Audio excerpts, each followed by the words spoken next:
Chapter 11. Quidditch. As they entered November, the weather turned very cold. The mountain around the school became icy and gray, and the lake like chilled steel. Every morning, the ground was covered in frost. Hagrid could be seen from upstairs window, the frosting broomstick on Quidditch pitch. Bundled up in a long moleskin overcoat, rabbit fur glove, and enormous beaverskin boots. The Quidditch season had begun. On Saturday, Harry would be playing his first match after weeks of training. Gryffindor versus Slytherin. If Gryffindor won, they would move into second place in the house championship. Hardly anyone had seen Harry play because Wood had decided that as their secret weapon, Harry would be kept well secret. But the news that he was playing Seeker had leaked out somehow, and Harry didn't know which was worse, people telling him he would be brilliant, or people telling him they were running around underneath him holding a mattress. It was really lucky that Harry now had Hermione as a friend. He didn't know how he would got through all his homework without her. That's with all the last-minute Quidditch practice. What was making them do? She had also lent him Quidditch Through the Age, which would turn out to be a very interesting read.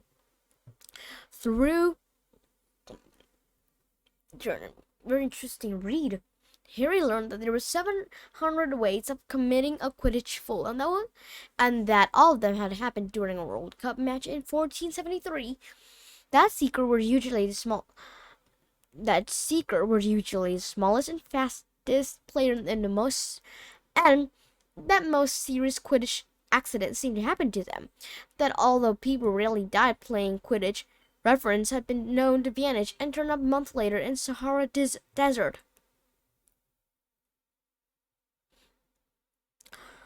Hermione had become a bit more relaxing about breaking the rule since Harry and Ron had saved her from the mountain troll, and she was so much nicer for it. The day before, Harry's first Quidditch match with three of them were out in the freezing courtyard during the break, and she had conjured them a bright blue fire which could be carried around in a jam jar. They were standing with their back to it, getting warm, when Snape crossed the yard. Harry noticed at once that Snape was limping. Harry and Ron and Hermione moved closer together to block the fire from view. They were sure it wouldn't be allowed. Uncomfortably, something about their guilty faces caught Snape's eyes as he limped over. He hadn't seen the fire, but he seemed to be looking for a reason to tell them off anyway. "What's that you got there, Porter?" "It was Quidditch Through the Age," Harry showed him. "Library books are not to be taken outside the school," said Snape. "Give it to me. 5 points from Gryffindor." "He's just made that rule up," Harry muttered angrily as Snape limped away. "Wonder what's wrong with his leg." "Dunno, but I hope it's really hurting him," said Ron bitterly. The Gryffindor common room was very noisy that evening. Harry, Ron, and Hermione sat together next to the window. Hermione was checking Harry and Ron's homework for them. She would never let them copy. How will you learn? But by asking her to read it through, they got the right answer anyway. Harry felt restless. He wanted Quidditch Through the Age back, to take his mind off his nerve about tomorrow. Why should he be afraid of Snape? Getting up, he told Ron and Hermione he was going to ask Snape if he could have it back. "Rather you than me," they said together, but Harry had an idea that Snape wouldn't refuse if there were other teachers listening. He made his way down to the staff room and knocked. There was no answer. He knocked again. Nothing. Perhaps Snape had left the book in there. It was worth a try. He pushed the door ajar and peered inside. An horrible scene met his eyes. Snape and Filch were inside alone. Snape was holding his robe above his knee. One of his legs were bloody and mangled. Filch was handing Snape bandage. "Blasted things," Snape was saying. "How are you supposed to keep your eyes on all three heads at once?" Harry tried to shut the door quietly, but Porter! Snape's face was twisted with fury as he dropped his robe quickly to hide his leg. Harry gulped. "I just wondered if I could have him book back." "Get out! Out!" Harry laughed. Before Snape could take any more points for Gryffindor, he sprinted back upstairs. "Did you get in? Did you get it?" Ron asked as Harry joined them. What's the matter? In a low whisper, Harry told them what he had seen. You know what's this mean? He finished breathlessly. He tried to get past that three-headed dog at Halloween.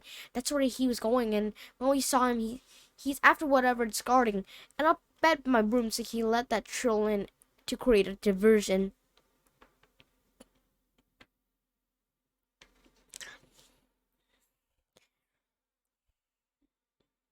Hermione's eyes were wide. No, he wouldn't, she said. I know he's not very nice, but he wouldn't try and steal something Dumbledore was keeping safe. Honestly, Hermione, you think all the teachers saint or something? Snapped Ron. I'm with Harry. I wouldn't put anything past Snape, but what's he after? What's that dog guarding? Harry went to bed with his head buzzing in the same question. Neville was roaring loudly, but Harry couldn't sleep. He tried to empty his mind. He needed sleep. He had to. He had his first Quidditch match in a few hours. The expression on Snape's face when Harry had seen his leg wasn't easy to forget. The next morning dawned very bright and cold. The great hall was full of delicious smell of fried sausage and the cheerful chatter of everyone looking forward to a good Quidditch match. You've got to eat something. I don't want anything. Just a bit of toast, wheedled Hermione. I'm not hungry. Harry felt terrible. In an hour time, he'll be walking to the pitch. Harry, you need your strength, said Seamus Finnegan. Seekers are always the one who get nobbled by the other team. Thanks, Seamus, said Harry, watching Seamus pile ketchup on his sausage.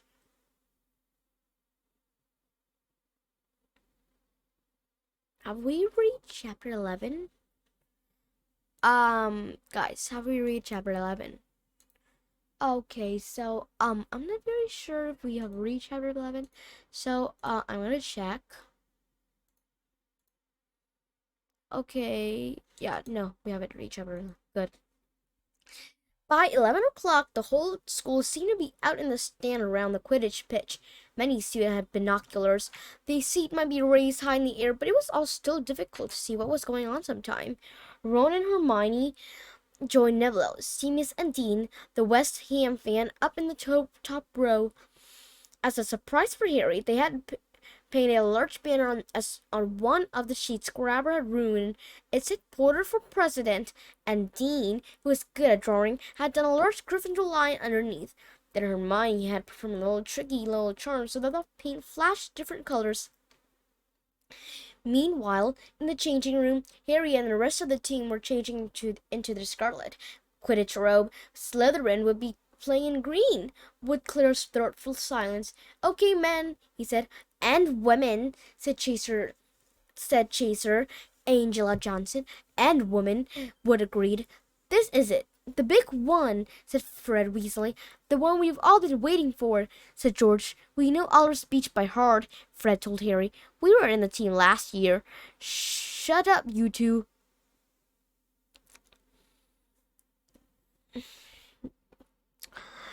Shut up, you two, said Wood. This is the best team Gryffindor had in years. We are going to win. I know it. He cleared them all as if to say, or else. Right? It's time. Good luck, all of you. Harry followed Fred and George out of the changing room, and hoping his knees weren't going to give way, walk on to the pitch to loud cheers. Madam Pitch was refereeing. He stood in the middle of the pitch, wanting for the two teams, her broom in her hand. Now, I want to have a nice fair game, all of you, she said, once they were all gathered around her. Harry noticed that she seemed to be speaking particularly to the Slytherin captain, Marcus Flint, a fifth year. Harry thought Flint looked as if he had some troll blood in him. Out of one of the corners of his eye saw the fluttering banner high above, flashing Porter for President over the crown. His heart skipped. He felt braver. Mount your broom, please. Harry clambered onto his Nimbus 2000. Madam Hooch gave a loud blaster on her silver whistle. 15 brooms rose up, high into the air. They were off, and the quaffle was taken immediately by Angela Johnson of Gryffindor. What an excellent chaser that girl is! And the quaffle was taken immediately by Angela Johnson of Gryffindor. What is an excellent chaser that girl is, and rather attractive too. Jordan! Sorry, Professor. The Weasley twin friend Lee Jordan was was doing the commentary for the match, closely watched by Professor McGonagall. And she's really being along up there. A neat pass to Alice Spinnet.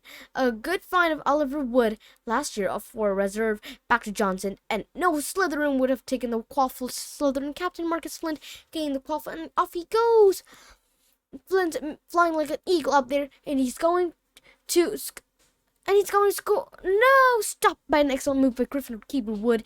And Gryffindor take the quaffle, and that's Chaser Katie Bell of Gryffindor there. Nice dive. A nice dive around Flint of the held field, and ouch! That must have been hurt.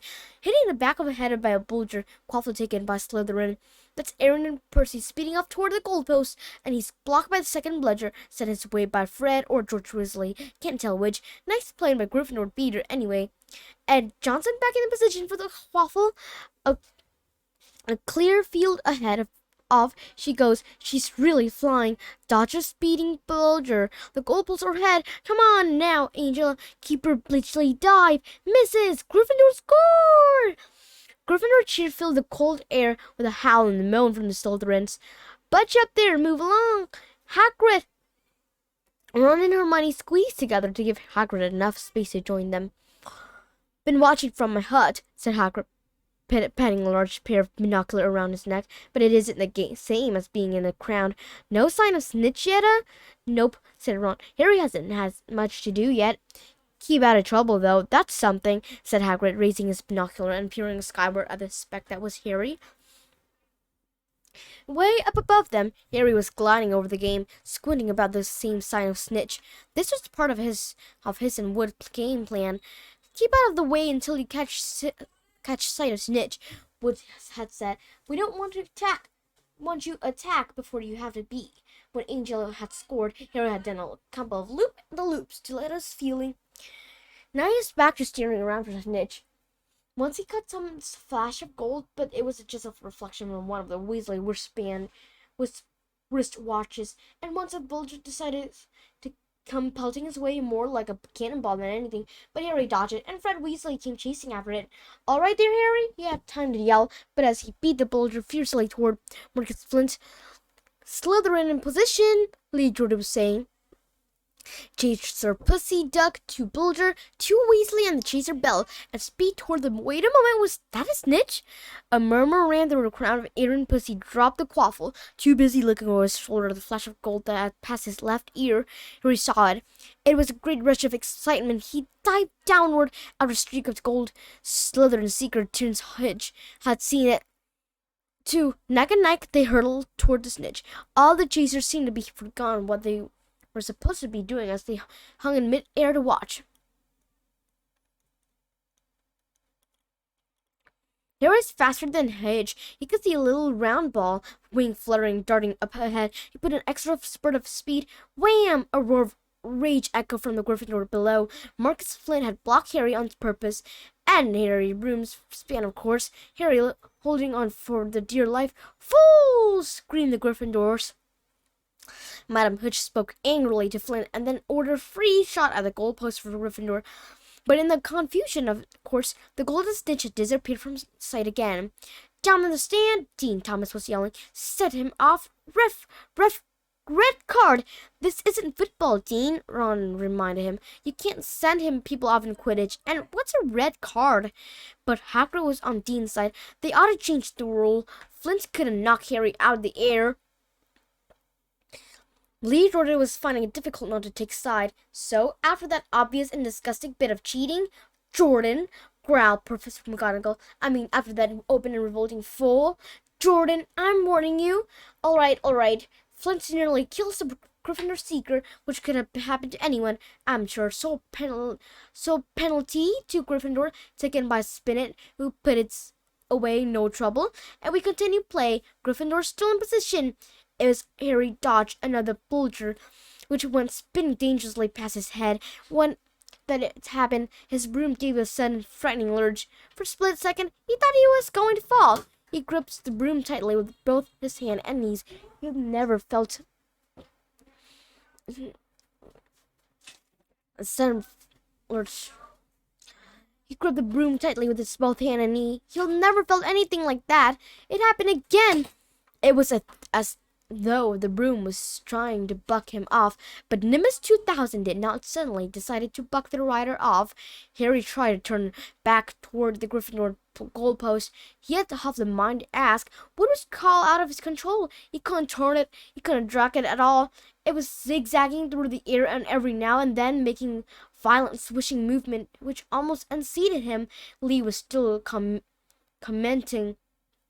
Still in position. Flint with a quaffle passes spin it past his bell, hit hard in the face by Bulge. Hoban broke his nose and only joking, Professor. Slytherin scored! Oh no! When Slytherin were cheering, no one seemed to have noticed that Harry Broom was behaving strangely. It was carrying him slowly higher away from the game, jerking and twitching as it went. Don't know what Harry thinks he's doing, Hagrid mumbled. He started through his binocular. If I didn't know better, I'll say he lost control of his broom, but he can't have. Suddenly people were pointing up at Harry all over the stand. His broom started to roll over and over, with him only just managing to hold on. Then the whole crowd gasped. Harry's broom had given a wild jerk, and Harry swung off it. He was now dangling from it, holding on with only one hand. Did something happen to it when Flint blocked him? Seamus whispered. Can't have, Hagrid said, his voice shaking. Can't nothing influence with broomstick except power from dark magic. No kid could do that to a Nimbus 2000. At these words, Hermione seized Hagrid's binocular, but instead of looking up at Harry, she started looking frantically at the ground. What are you doing? Moaned Ron grave faces. I knew it, Hermione gasped. Snape! Look! Ron grabbed the binoculars. Snape was in the middle of the stand opposite them. He had eyes. He had his eyes fixed on Harry and was muttering non-stop under his breath. He's doing something. Jinxing the broom, said Hermione. What would we do? What should we do? Leave it to me. Before Ron could say another word, Hermione had disappeared. Ron turned the binocular back on Harry. His broom was vibrating so hard it was almost impossible for him to hang on much longer. The whole crowd was on their feet, watching, terrified, as the Weasley flew up to try and pull Harry safely to one of their broom, but it was no good. Every time they got near him, the broom would jump higher still. They dropped lower and circled beneath him, obviously hoping to catch him as if he fell. Marcus Flint seized the quaffle and scored 5 times without anyone noticing. Come on, Hermione, Ron muttered desperately. Hermione had fought her way across the sand where Snape stood and was now racing along the road behind him. She didn't even stop to see stars. She knocked Professor Quirrell headfirst into the row and first.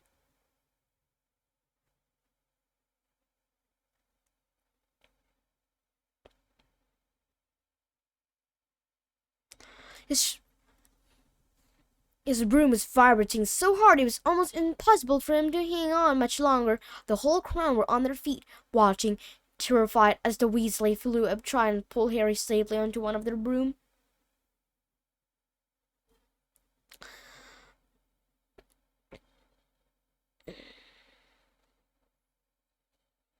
The whole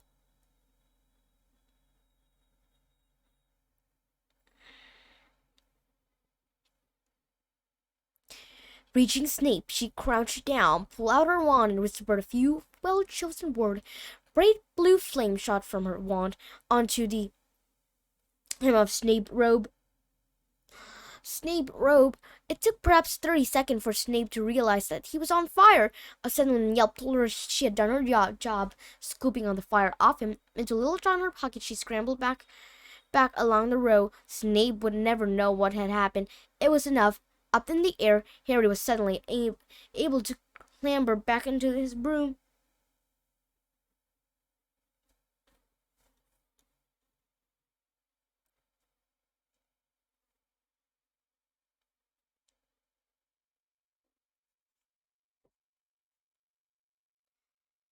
Mm.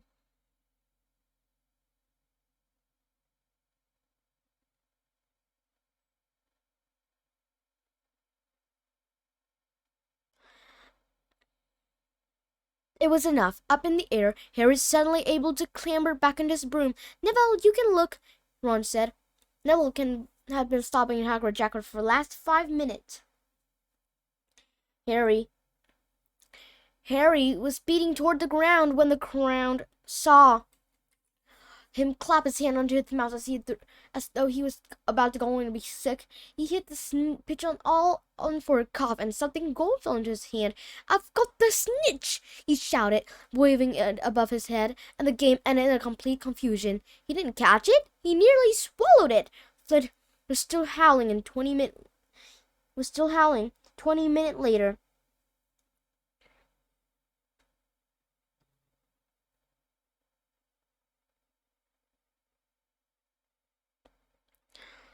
Harry hadn't broken any rules, and Lee Jordan was still happily shouting the result. Gryffindor had won by 174 and 70.260.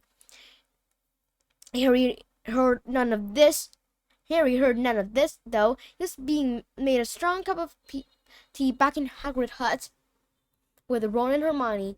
"It was Snape," Ron was explaining. "Hermione and I saw him. He was cursing your broomstick, muttering, 'He wouldn't take his eyes off you.'" "Rubbish," said Hagrid, who hadn't heard a word of what had gone to next him in the stand. "Why would Snape do something like that?" Harry, Ron, and Hermione looked at each other, wondering what to tell him. Harry decided on the truth. "I found out something about him," he told Hagrid. He tried to get past that three-headed dog at Halloween. It bit him. We think he was trying to steal whatever's guarding." Hagrid dropped the teapot. "How do you know about Fluffy?" he said. "Fluffy? Yeah, he's mine. I bought him from Greek Champy I met in the pub last year. I lent him to Dumbledore to guard the—" "Yes," said Harry eagerly. "Now, don't ask me any more," said Hagrid gruffly. "That's top secret. That is...